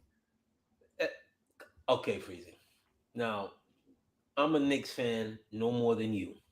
You're a Knicks fan no more than me. Right. Okay. The battle scars are still there, Freezie. When we talk about rivalry, when we talk about someone that you wanted to be in a rival with, you wanted to be Michael Jordan. Michael Jordan said there was no rivalry with the Knicks. Well, he can feel how he wanted to because you know what? He said that he was like in a rivalry. He kept beating us. Yeah, he was like, yo, in a rivalry, 2 competitive teams have to go. Yeah. Someone wins every now and again. Like the other person wins every now and again. That wasn't us. But the rivalry starts, like I said, once we brought a certain kind of physicality that even the Pistons didn't give him. Right. But we had to. And we had to because we didn't have Scottie Pippins and so forth. But to back to Pippen, that man would hit every shot, Freezie. You could not corral Mike Jordan. It's unfair for Scottie to keep on sending these shots to, I'm sorry, that's God on the basketball court. No, that's God on the basketball court, Freezie. That man gave me nightmares. Yeah. He gave you nightmares, bro. You could not. Freezie. Blanche Tears comes from what? Oh yeah, from Okay. Indiana, from the Indianas, from the Bulls, from the Celtics, Okay. from the Pistons. How good did it From the feel to Sixers. finally beat them in '94, even without him being there? I forget about that sometimes. I do.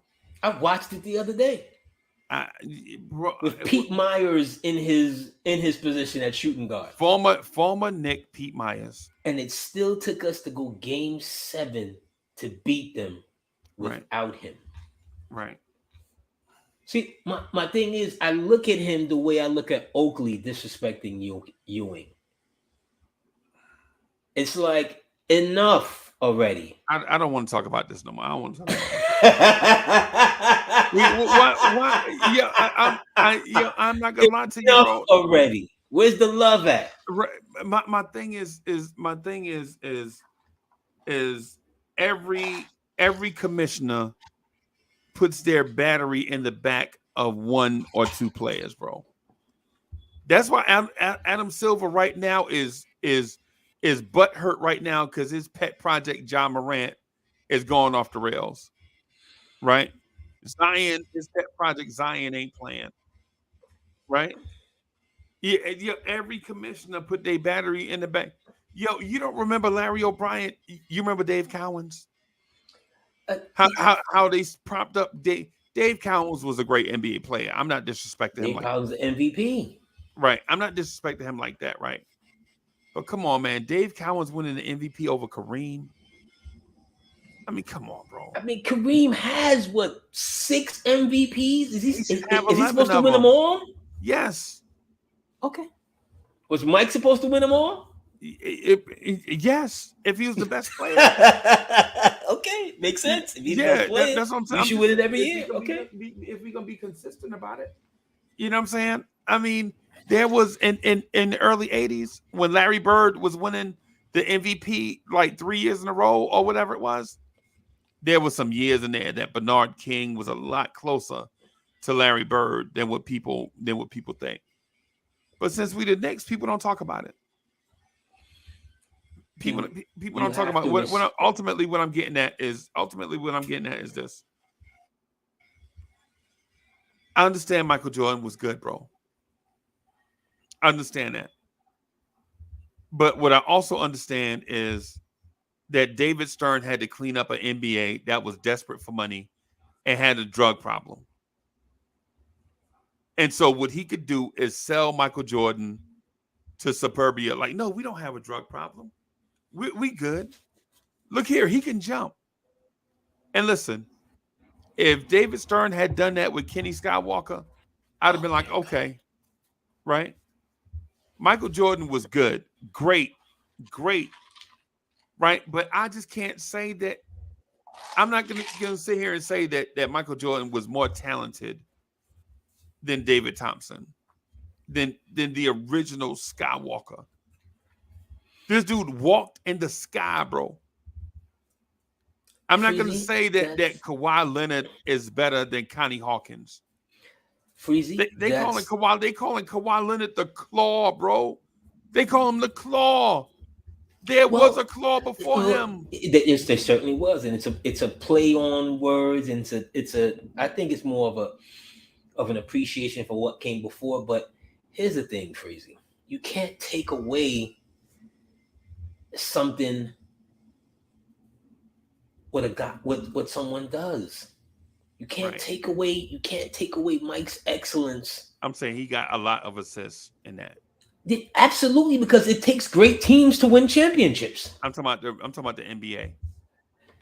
Okay, Isaiah Thomas said it. Okay, you can say that, Freezie, but you know what? You know how many guys the league has brought in that the pressures of them trying to put the league on their back, they fell. Right. They couldn't hold it. You know how many guys, like, as Jordan is kind of waning in there, the next Michael Jordan, the Anthony Hardaways, the Grant Harold, Hill. the Grant Hills, the Harold Miners, There's no bigger Grant Hill fan than myself. I tell people all Right. the time, if Grant Hill was healthy, you'd have been looking at LeBron in them Kobe years a lot different because he was just that good. But with a lot of pressure, there's a lot of responsibility. Understood. Mike never ducked the pressure. Mike never came in through the back door. No, he didn't have to. You know what I'm saying? Cats is writing books about him Oh my and all God. kinds of nonsense. The This league is so suspending romantic, him. His bro. father's getting murdered on the Play another highway. slow jam. And Yeah. still. And I'm not even a Mike fan. Play another slow jam. I got you. What I'm saying is when Larry Bird went to the rim, he got accosted by the rim on random dudes on random nights. When Isaiah Thomas said it best recently, and you saw it with your own eyes, bro. And I can't believe, man, shout out to Patrick Ewing. Patrick Ewing, if you watching this, I'm a real fan of Patrick Ewing. Who kept taking Patrick Ewing's titles since Right. college? He was playing against 10,000 people. I mean, come on. If Mike gives me nightmares, I'm certain Patrick has insomnia. Bro, hadn't beaten that man yet. I can't believe I'm having this conversation, bro.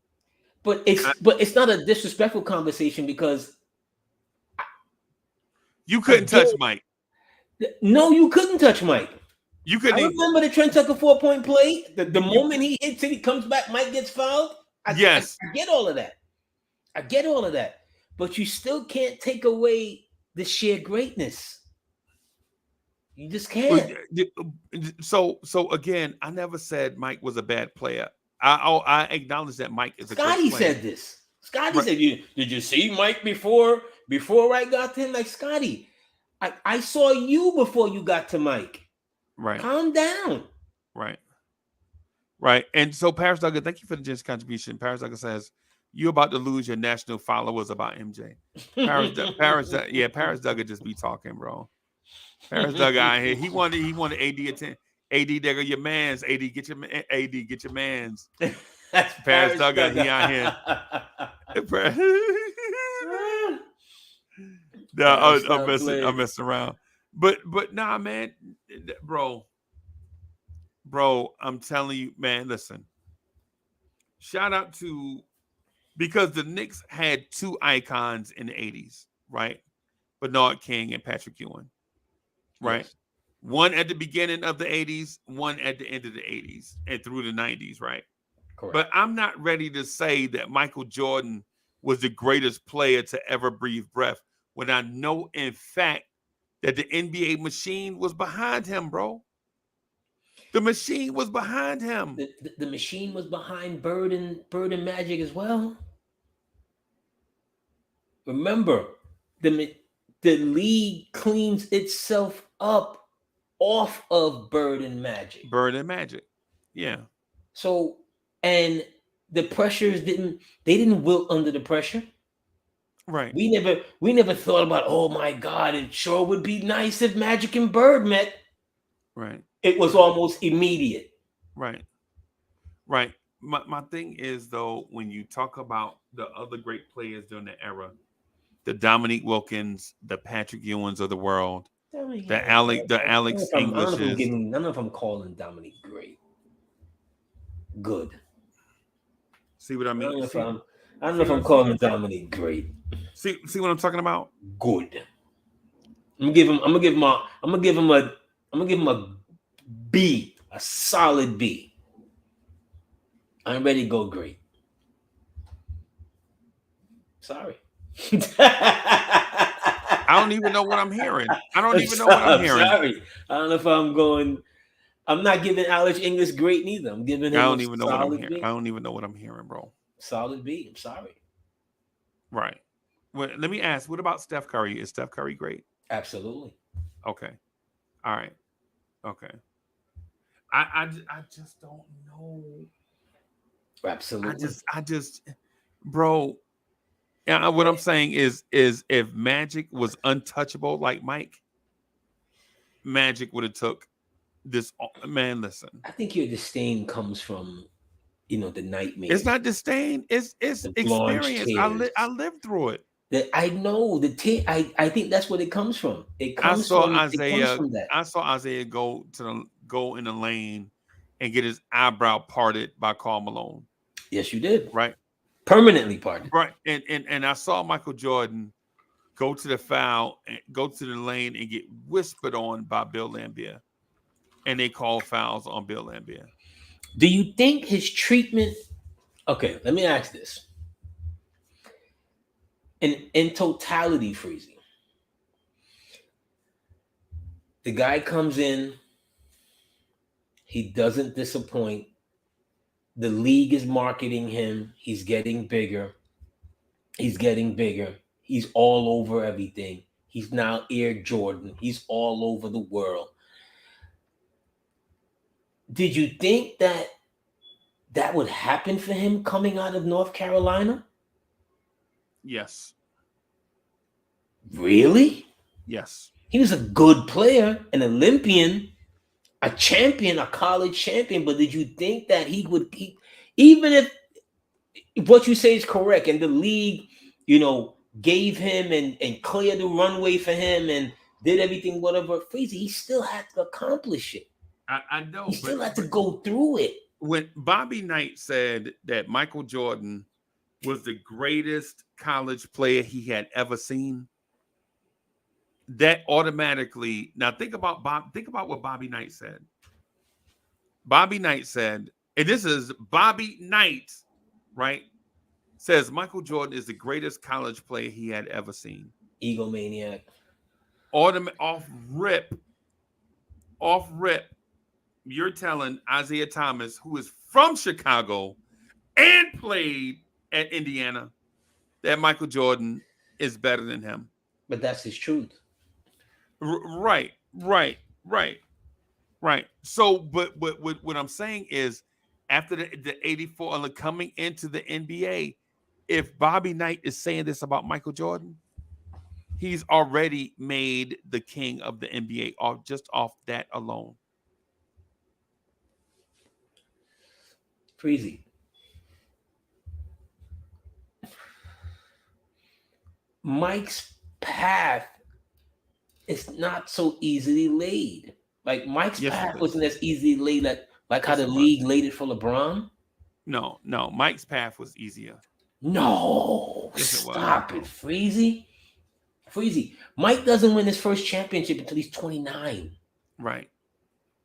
So that's 7 years in the league, and we're gonna take out that he broke his ankle, right? Every that out. Star had a rival that was propped up except Michael Jordan. He had team rivalries, Freezie.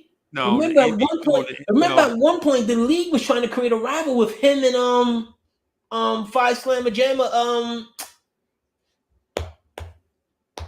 from Portland, shooting guard. Oh God, you know what I'm talking about. He was that good that you forgot his name. Clyde Drexler. Yeah. Remember at one point the league was trying to create a Mike Clyde. How fast did that go when Chicago caught them in the finals? Right. The league. When Mike hit those 8 threes in a row. Yeah. How fast did that comparison go? My point is as far back as Russell and Chamberlain, the league had rivals going up against each other for compelling games, bro. Did Mike not play against Magic in the finals? Right, and so here's the thing. No, they were king making, bro. They were king making. Did Mike not play against Magic in the finals? They were king making. Did Mike's team not beat Magic's team in the finals? They were king making. Okay. They were like, oh my God, look at this. Like, for instance, you never even heard the word dynasty until you heard Michael Jordan. Right? The most boring era of NBA basketball didn't have rivalries, and it was forgettable. The 1970s. There were no rivals, no real rivalries in the 70s. We started the show saying that your uncle said that the Lakers and the Knicks were rivals. Right. The Knicks and Boston were rivals. Okay. The Knicks and Washington were rivals. But what I'm talking about is player versus player. The get what you're team saying. wasn't being marketed like that outside of Chamberlain, and Russell. The league wasn't marketing stuff like that, and that was organic. You was a Russell man, or you was a Wilt man. Right. Way back then. Right. You can't do that. I'm not, like I said, I am not a Mike fan. I'm a basketball fan. It sounds like, and you can't take away his greatness. I'm not saying it. See, again, I never said the dude No, wasn't you great. didn't. Scotty did. Right. Well, and I'm arguing on behalf of Uncle Freezie. Right? And Scotty. Right. Yeah, I'm arguing on behalf of, what I'm saying is that there have been guys in this league that have been just as good or greater than Mike.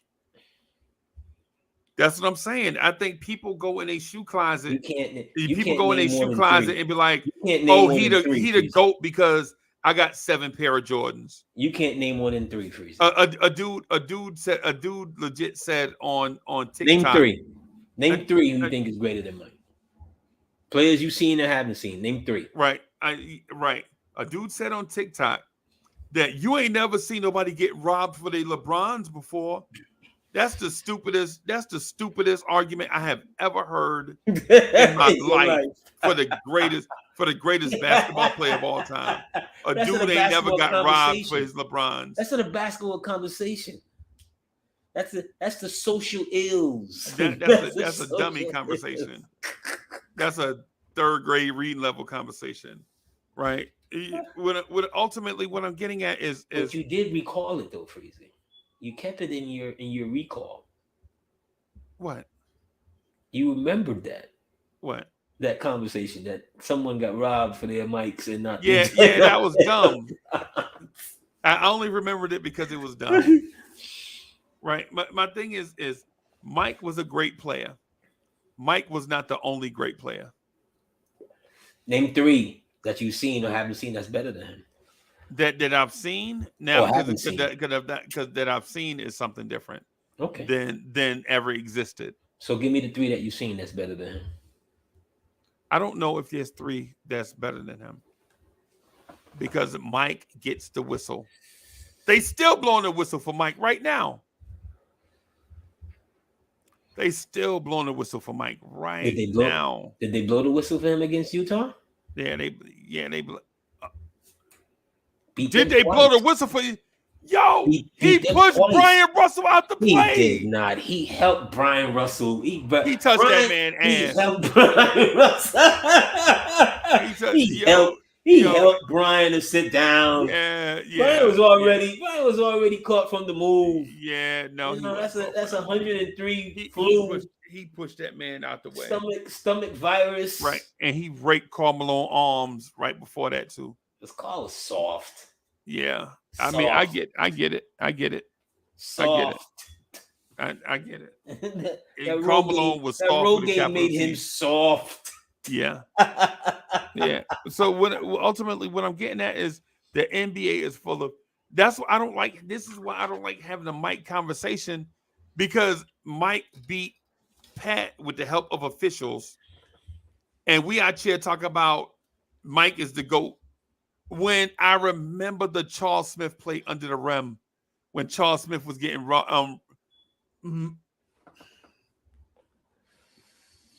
a dude told me, how you gonna blow the whistle right there? You can't let the referees decide the game. Really? It is 30 years. You can't. It is an anniversary of the block. Stop again. Right. Yeah, that's what I'm saying. So you ran Charles Smith. Now you see. Why do you hate Charles Smith? Here's a me you're gonna go totally ham right now, right? Because about 3 weeks ago, I said to you to let people in our private conversations. I'm like, Freezie, it's 30 years since Charles Smith. You know, we haven't talked about this. You know, we should touch on it. Freezie hit me dead stop. No, I don't want to do that. Like, why? It's not interesting, right? All in his feelings. Yeah. Okay. Now he's going to sit here on June 4th, year of our Lord 2023, and signify for Charles Smith. Right. I can't with you. I'm talking about the call. I'm not talking about I Charles can't Smith. with you. Right? I'm talking about What the call. I'm They didn't call anything. He did not. Right. He did not dunk the ball. Right. Right. He was getting hacked. And earlier in that, but if you brush Michael Jordan, you getting fouls called on you. Would you have called that? Would you have called that Yes. for Charles Smith? Yes. Because you can't say you go by the rule book and then see things in the rule book that be violated and then not call it. Freezie, I've seen that play over the years in my dreams. As soon as Horace Grant came across Charles Smith's head like this, that was the foul. Freezie, we come from the playoff era where no blood, no foul. No. Right? That's the era that we come from. We cannot do no this. Blood, no foul. Because we say no blood, no foul, and then with Mike, if you take a feather duster and wave it in his area, it's a foul. Freezie turned like three. Freezie got knocked up by 3 shades. Right? What are we saying? We are here like it's the double standard, bro. Freezie. It's the double standard. Freezie, he's not Mike. He's Charles Smith. Of course, it's going to be a double standard. There's levels to this. The man's Knick career is not memorable at all. One play that will forever torment us as Knick fans. I can't believe this shit is ridiculous, bro. Well, I can't even believe what I'm hearing. What were you saying to yourself back then when he did not score or did not put him in the blow the whistle? Why is he not getting the foul call? Is that what you were thinking back then, 30 years ago? Seriously? Yes. Because AD knew was killing Charles Smith the next day. The year before that, right? Mm-hmm. The year before that, in Madison Square Garden, Michael Jordan got John Starks kicked out of a game in between whistles because he snitched to the ref saying John Starks was waving at his sprained wrist. Ref, he waving at my sprained wrist. Is that true, Mike? Mike, yeah, it's true. Look at him. Ask Starks. Starks like, what? They walk straight over to Pat Riley like, hey, we thinking about throwing Starks out the game. Pat Riley like, what? For what? Mike said John Starks is over here waving at his wrist. That's Mike. And we out here calling this cat the GOAT. You harbor ill will. No, man. I see what wasn't. I can't believe that you are sitting here. You're sitting here writing a new history, a new path for Charles Smith. Okay, and I want to say to you, that's big of you because you're showing growth. I'm not writing no narrative. You're showing growth. You're showing. Okay, You're showing growth. This is absolutely. I cannot believe what I'm hearing, bro. You're showing growth. That man then and now. Do you remember the play, Freezie? Which play? That led to stop again. Do you remember the play? So are you saying the foul wasn't committed? I just for clarity, are you saying there was no foul committed there? Maybe, but you don't call that there in Game 5 of the Eastern Conference. Yeah, Finals. This is ridiculous, bro. I don't even know what I'm You just saying. Don't. You don't. And understand this, Freezie. The play starts with John Starks not able to get the 2-man game off between him and Pat. And Pat gets the ball. Pat barrels into the lane, makes the pass. It's another thing that Pat doesn't get credit for as far as his assist game. and his passing game. He kind of fumbled it to him, but he got it to him though. Well, he got it to him. Okay. Yeah. However, he got it to him. And at the very first moment when he gets it to him right there, Freezie, Smith is like, he double clutches. The very first moment was his like best opportunity to hammer it home. Every time he went up there, he got weaker and weaker and weaker and weaker. He gave the defenders more chance to reset and engage him even more. And there was never a real, because they stopped him, he fumbled, he grabbed. He never like, like how when you see Shaq down there, and I'm not comparing Charles Smith to Shaq, but I'm just saying as far as a big man in the hole, gathering, and then just sending it totally home. Hey, can you? He never did that. I just want to show you something just real quick. I'm not sure that was fouls. Hits, 2 to come. Michael, I didn't see your hands on him, Michael, but I believe you. You did. But I believe you. I saw one. I only saw the one hand. Michael, but he didn't touch it with both hands. That's the thing. You think so, Michael? 55 hits, 2 to come. Michael, I didn't see your hands on him, Michael. Right. This is the guy that you're talking sad. About. You're sad. I just want to furnish proof. I just needed to furnish proof. Please. All right. So we're here. We're here. Can you please pull up the Charles Smith game 5? No, I'm not pulling it. Can you please pull it up, sir? No. I'm not playing it. I'm not playing. It's the 30-year anniversary. Why? For what? For what? Because what does it prove? One is showing that Mike is moment. We are deconstructing a very pivotal moment. Let me ask you this question. Do you blame Charles Smith for us not winning a championship in that era? No. Why? No. I know a lot of Knicks fans that do.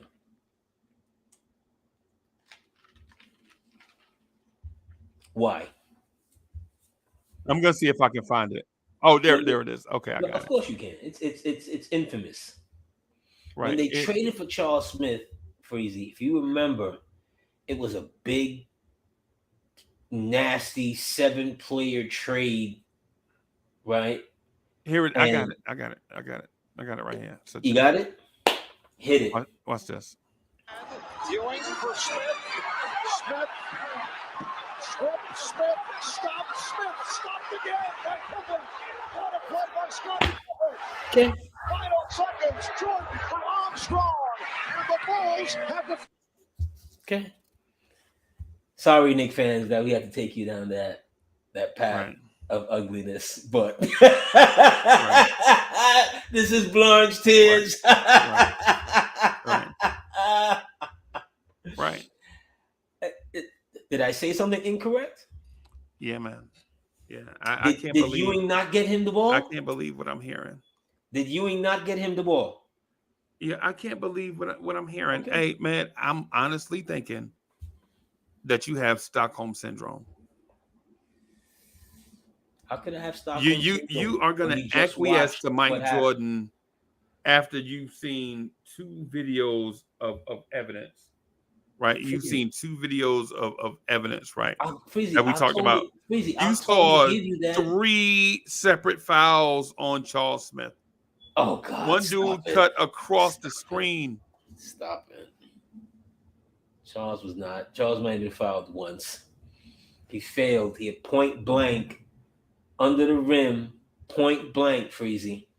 It's the same thing what I told you about your boy from Philly a couple years ago when he got Trey Young on him and he's totally under the rim. That's why. Yeah, you got it. You got it, bro. I ain't. I don't care. You jump. Yo, y'all won. Y'all won, man. I don't care. I don't care. I don't even know. Like when I have these conversations, when I have these conversations, I'll be like, yo, why do I even do this channel? I ain't even gonna lie. Why do I even do this channel? Knicks fans legit be like, No, Charles Smith wasn't fouled under the rim. Because And then people in the comment section is like, yeah, AD, Michael Jordan is the GOAT. We all subservient to the Chicago Bulls. Michael Jordan didn't get assistance. I heard you call LeBron the GOAT. Yeah, Before. yeah. Man, And I call AD the GOAT. Well, you would be right. Yeah, I would be absolutely correct. I mean, I would be absolutely correct. I ain't gonna stop you, Uncle Freezie. Yeah, I don't understand. What I don't get is how Knicks fans legit just give in to. You know what? Before let me get out. I'm gonna get out of here, man, because I'm running a little over. What are we giving into, Freezie? No, we can talk about. I'm gonna get out of here, man. I gotta. What? No. Yeah, what are we giving into? Nothing. I'm gonna I'm gonna get out of here. How you gonna just leave us?